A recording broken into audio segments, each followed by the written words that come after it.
Design is an essential part of our everyday lives, from the products we use to the spaces we inhabit. Developing a design concept is the first step in the design process and sets the foundation for creating a successful design. In this video, we'll explore how to develop a design concept. Understand the project requirements. The first step in developing a design concept is to understand the project requirements. This involves researching the client's needs, the purpose of the project, and any other relevant information.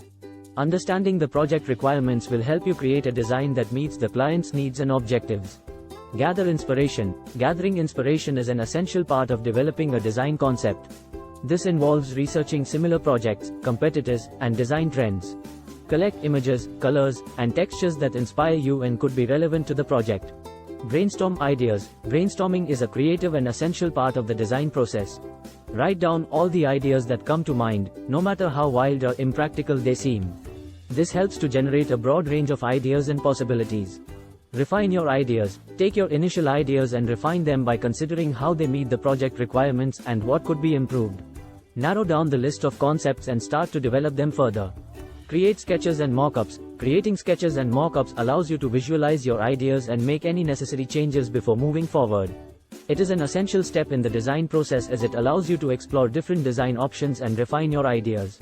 Get feedback. Show your design concepts to others and get feedback. This could be from colleagues, friends, or even potential customers. Use their feedback to refine your designs further and ensure that your design meets the client's needs. Choose your final concept. After reviewing feedback, choose your final concept. This will be the one that best meets the project requirements and resonates with your intended audience. In conclusion, developing a design concept involves creativity, research, and problem-solving skills.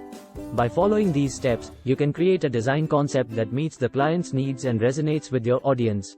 Remember that the design process is iterative, and you may need to go through several rounds of refinement before arriving at the final design. Stay open to feedback and be willing to make changes along the way.